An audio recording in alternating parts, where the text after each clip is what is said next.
Hi, I'm Eric Knowles, and this is a special edition of the Member Connection. It is August, and it is Black Business Month.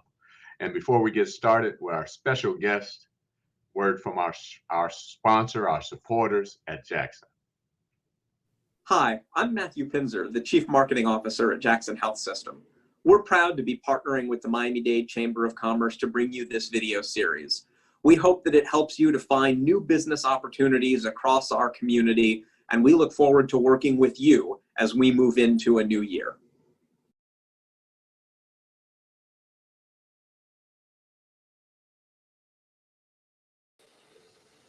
So I'm back, and it is Monday. It's 12 noon. It's the Miami-Dade Chamber of Commerce Member Connection. And like I said, it is Black Business Month, August. And we have a special guest, my man. I'm always honored to be in your company, brother, as you are on the front line of building and supporting Black business across the United States. Ron Busby, the president of the U.S. Black Chambers of Commerce. Welcome, brother. Thank you for having me, man. It's always an honor to be here with you.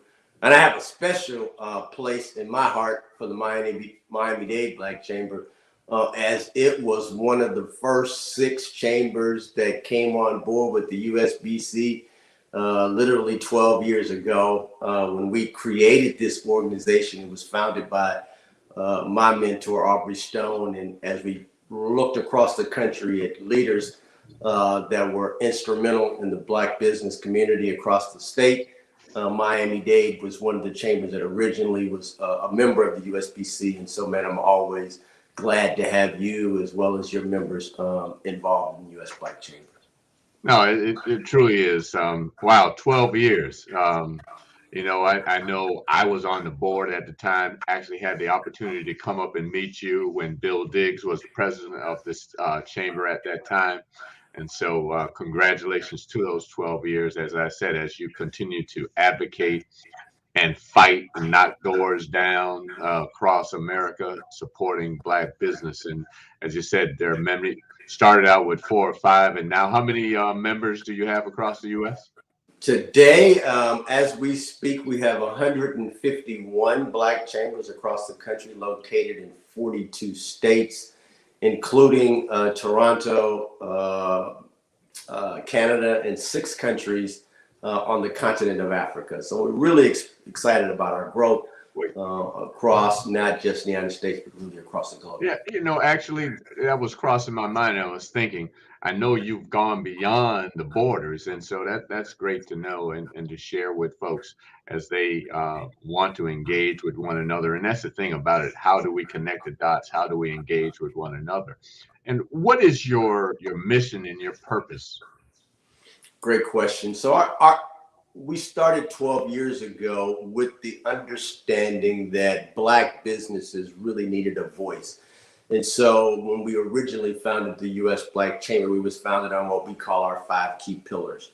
The reason that we're in Washington, D.C. is because of our first pillar, which is really around policy creation or advocacy. And you can really see the success of what we have been doing for these last dozen years with the codification of the Minority Business Development Agency just last Friday. The House now has approved it. We're waiting on both the Senate to come back, but we had a unanimous decision last week, but both the Republican Party and the Democrats, to ensure that the Minority Business Development Agency, also known as MBDA, would continue to be here. So that's our first pillar. Our second one is, and I'm sure you've heard a lot about this, and that is access to capital. And so we are here to provide available and affordable access to capital for our business members across the country.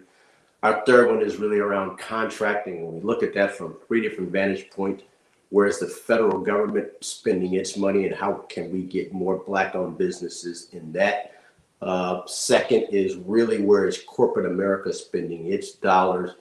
And hopefully we'll have the opportunity to speak about a little bit of that this afternoon, Eric. And then third, where are Black consumers spending its money? There's a report that came out just this weekend about the $1 trillion that Black consumers spend But more importantly, it was about how corporate America continues to market to Black consumers, and that $300 million that they're leaving on the table by not ensuring that Black consumers are making sure that they're buying from Black business owners, and thus the creation of our Buy Black platform, which we'll also talk about entrepreneurial training and then chamber development. So that's a little bit about what we do on a day-to-day basis, and we're here to really support your members, your organization, and businesses across the country. Okay. Well, who's Ron Busby? You know, this young, smart, intelligent young man that stepped into this role 12 years ago. Let folks know who you are. Great. Well, I guess I kind of came up in a family that really prepared me for this at a very young age. I grew up in Oakland, California, with both my parents being instrumental in my life. As people have heard, my mother was an educator as well as a minister. So I consider myself to be well educated and well trained, had the opportunity to go to Florida A&M. And I also know my Lord and Savior, Jesus Christ. But on the flip side of that, I had a father. My father was a sole proprietor, was an entrepreneur, as well as a member of the Black Panther Party. So I also say I'm about my business, but I don't take no shit. I'm an advocate for Black-owned businesses. Kind of grew up in an era where, you know, was really proudful to be able to say, hey, I'm Black and I'm proud. It was a time when Black minds were kind of coming together to say, how can we move our communities forward? And I am kind of in the lane of, we believe that an economy that includes Black entrepreneurs is the best economy that this country can see. And so Ron Busby is just a former entrepreneur that says, you know what, the things and the success that I had as an entrepreneur, I want to make available for all Black-owned businesses. And it really is around networking and making sure that our businesses have a voice here in Washington, D.C. You know, you said something interesting, coming all the way from Oakland, California, and you know, honing your teeth at FAMU. My youngest is at FAM right now, rising senior. So I know all that's striking that you all think as we are here, yes, as we are here in Miami-Dade County. So we appreciate your 4 years or however much time you spent here in the fabulous state of Florida. Speaking of our state, speaking of Miami, you know, we're talking about the pandemic. And as you see across the U.S., the numbers are rising. Obviously, they say Miami-Dade County and Florida itself and Louisiana are two states that it's really peaking up. So when we look back at the pandemic and when it first hit, obviously it impacted the Black community more than any other community.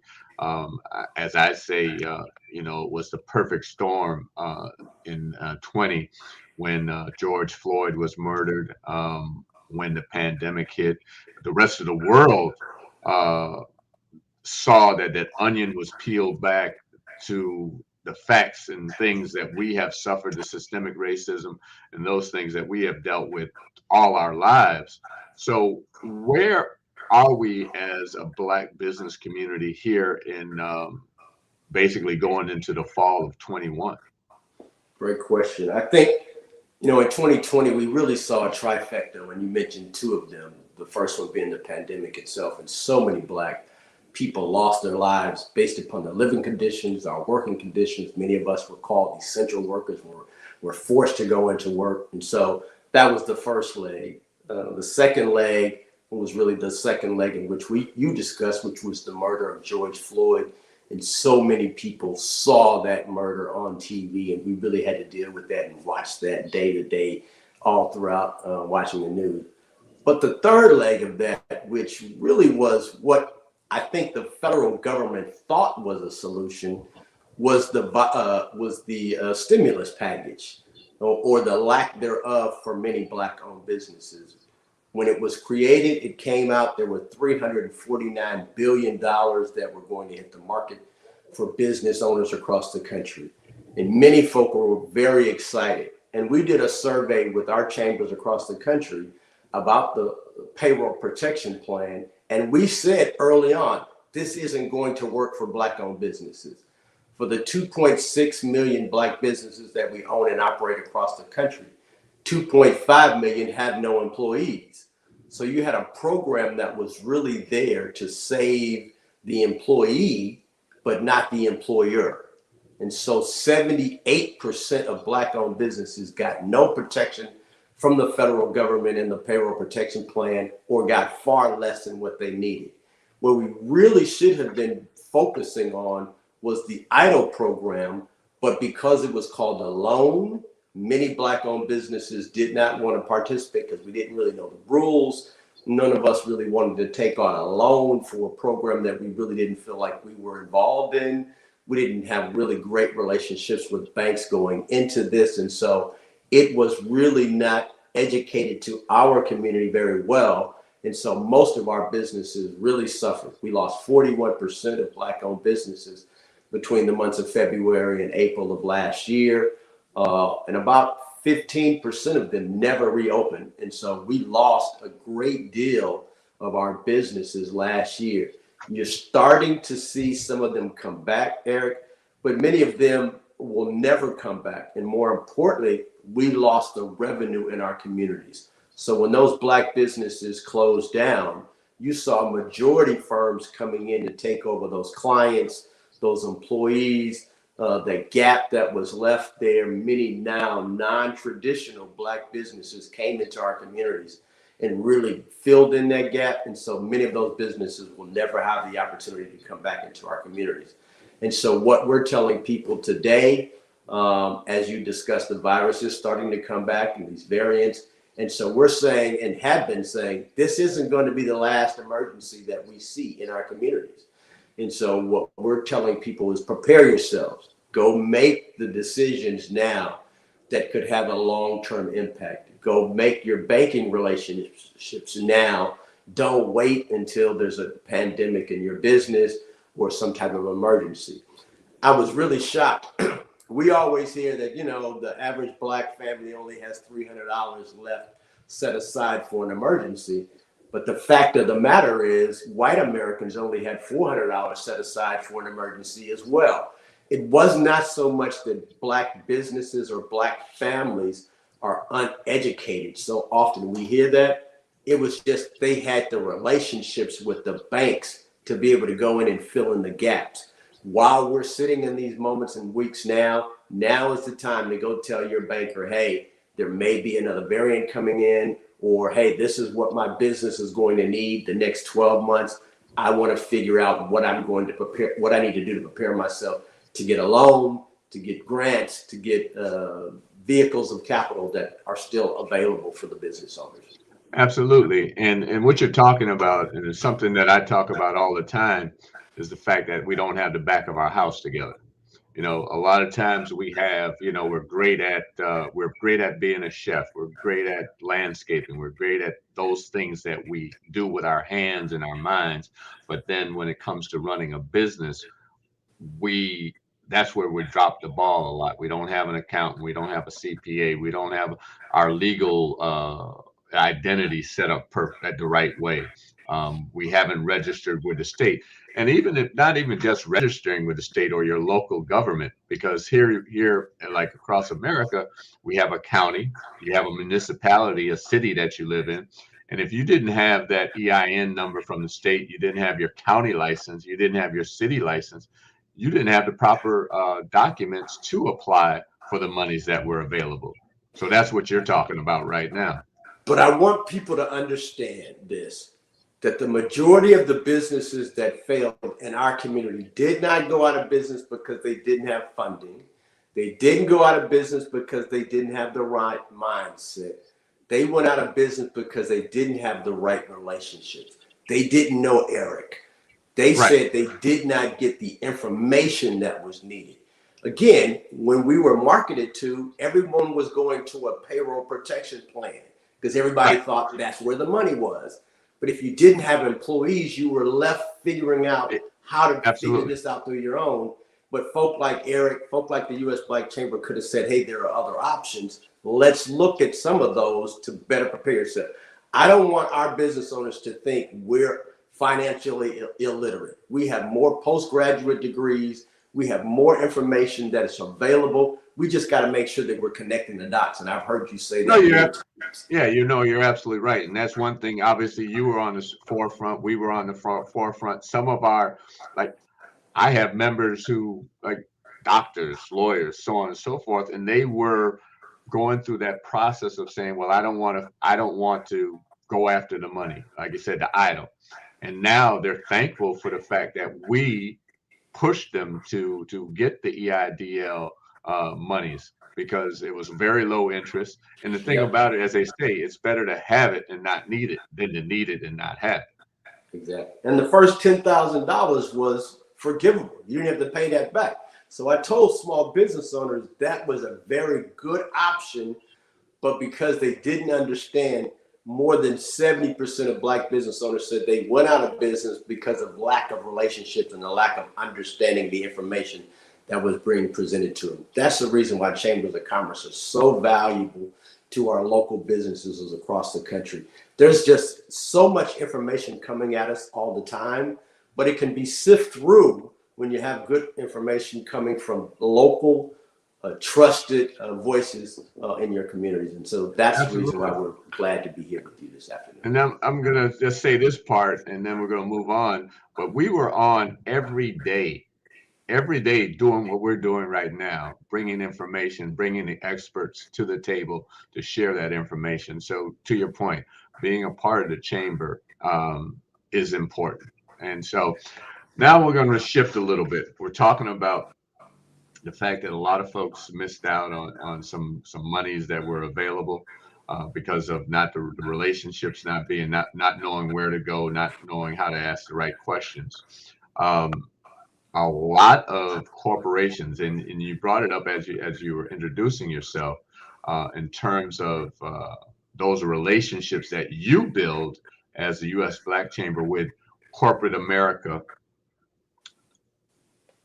across the United States. There were promises made, and there were some commitments made in terms of supporting the Black community, not just Black business, but the Black community. Let's talk about that a little bit. I know there's billions of dollars that are on the table. How do we access that? How do we keep them accountable? And I know you've been at the forefront, at the table, not just at the forefront. You were at the table when some of these commitments were made. Talk about that a little bit. That's a great question. And that last year you saw a lot of corporations who were kind of challenged on both ends. They're political, so they're writing checks to fundraisers, but they saw what was inherently going on to Black communities across the country and said, hey, we want to help out. And so there was a $6.6 billion commitment made from corporate America to say, we want to give back to Black communities, Black families, Black nonprofits. Of that $6.6 billion, we've only been able to track $250 million of that. Many of these corporations will paint a broad brush of we're going to make sure that the solutions given to Black communities are painted under the brush of diversity and inclusion, of minority programs. And Eric, I'm saying all the time, we're not minorities. We have a specific set of business owners that are Black business owners. And so when you create programs under the umbrella or the auspices of minority, it doesn't hit the communities in which they need it the most. Forgive anyone that's on the call, but white women are considered minorities. Gays and lesbians are considered minorities, but yet we're facing many different challenges than other minority communities. Over the last several years, it has been white women that have prospered the most off of unrest in Black communities. And so what the U.S. Black Chamber is doing is saying we have to be more intentional and specific on the solutions, and more importantly, as you've mentioned, how we track and trace. And I will give you a great example. The President of the United States went to Tulsa, Oklahoma this year and made a commitment that the federal government would increase its spend from 5% to 15% with minority-owned firms, particularly Black firms. But we've said we challenge that because right now it is very difficult to find Black-owned firms in the federal government space because of the fact that we're considered minority firms. Second, we're not identified anywhere specifically as Black-owned businesses. I can be gay and be certified as a gay and lesbian business owner. I can be Asian and be certified as an Asian business owner. I can be a woman, but if I'm a Black business owner or a Hispanic business owner, I'm considered a minority business owner, along with all of the other ethnic and minority groups across the country. So it has been historically difficult for both the federal government and the private sector to find us and spend money with us. Eric, I am very good at going to corporations and saying, hey, you need to spend more money with Black firms. And usually most corporations will say, yeah, Ron, we want to spend more money with Black firms, but either we can't find them or they don't have the size and the scale. And so the U.S. Black Chamber said, we're going to remove as many barriers as possible.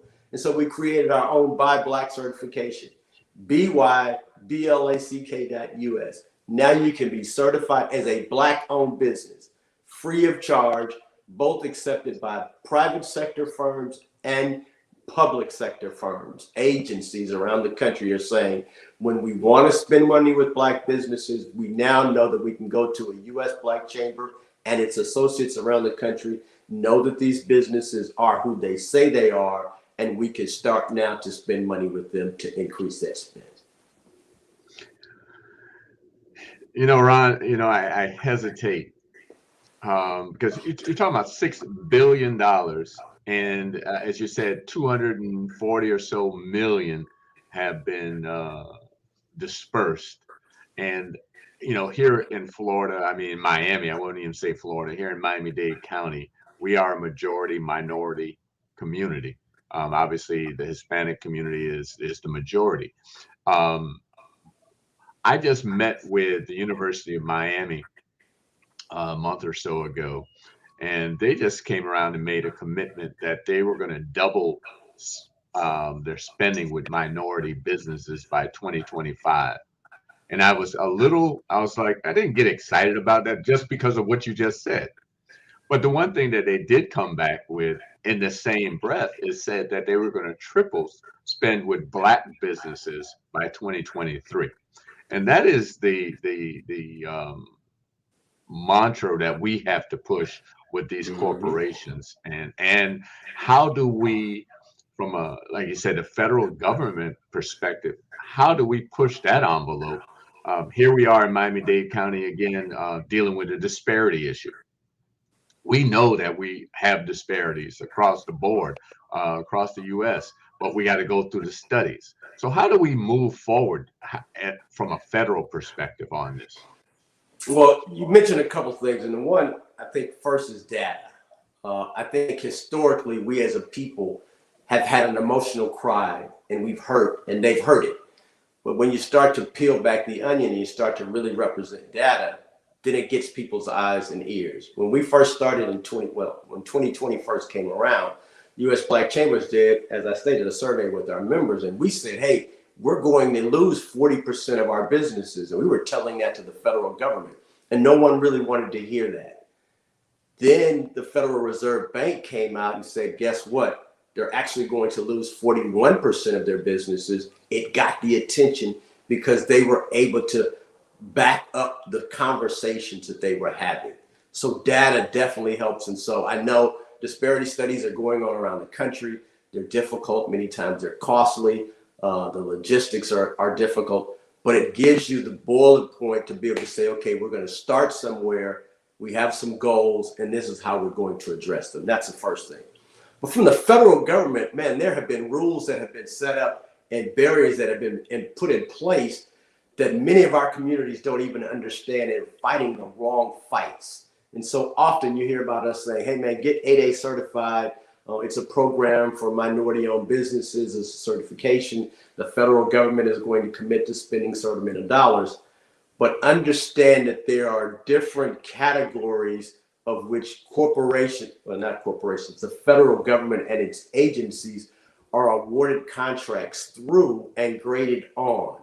And so in many of those cases, the federal prison system is considered a best-in-class business.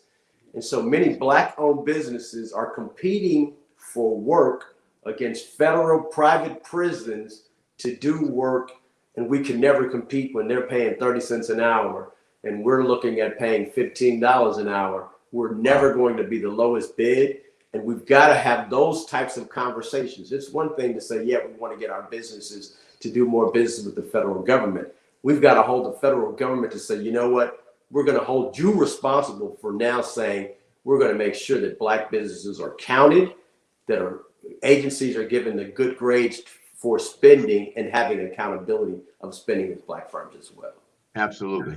Well, I know you got a lot going on in Washington, D.C. So I know in October you have your national conference. You've been having this for several years now. You want to tell folks about that and how they can get engaged and why it's important for them to come and meet with you and the chambers? Thank you, Eric. And it's not just about meeting with me. We will have keynote speakers from across the country. This year, it will be a hybrid conference. So for those of you that don't feel like coming to the DC area, you can still watch it. Last year was our first year of our virtual conference and had a tremendous success. We had over 3,500 participants throughout the 3 days. This year, we're going to do a combination of a virtual conference as well as an in-person conference. This year will be at the MGM Grand at National Harbor. As I had stated before, we're going to have a kickoff from John Legend. He will be performing at the MGM Grand that Tuesday evening. Wednesday, we'll do the State of Black-owned businesses, the State of Black business. We'll be, as last year, doing a joint conference with the National Black-owned broadcasters, which are all of the Black-owned radio stations across the country. It's important to make sure that our voice is being heard and disseminated across the country. And where else do people go besides our radio stations to ensure that their voice is being true and is being reached by our communities? Again, it's Tuesday evening, starting off Wednesday with State of Black business, as well as conversations about our chambers. And then we'll go into regular panel conversations Thursday and Friday. We're really excited about the content. And for those of you that want to find out more information, you can go to our website at usblackchambers.org, usblackchambers.org to find out the dates, the agenda, as well as how you can participate. Well, Ron, this has been a great conversation. I look forward to us continuing it. And as you said, in October, it will be the State of Black Business. If those of you who are listening, if you want to know more about the Miami-Dade Chamber, you can go to our website, www.m-dcc.org, or you can call the chamber at 305-751-8648. And Ron, how can they get in touch and learn more about the U.S. Black Chambers of Commerce? Again, you can go to our website, www.usblackchambers.org, usblackchambers.org. You can be certified as a Black-owned business by going to byblack.us/certification. But if you just go to our primary website, you can find out information. We do, on average, 18 webinars every month to provide education for you as a community leader, as a business owner, as well as a chamber leader. And so we're looking to have more engagements like this. But Eric, I appreciate you having us on this morning, and I'm looking forward to seeing you in October, as well as throughout the rest of this month, Black Business Month. Absolutely. Again, this has been Members Connection. Thank you for joining us. Thank you for Ron Busby, U.S. Black Chambers, for making Black business first and foremost in our minds. Thank you.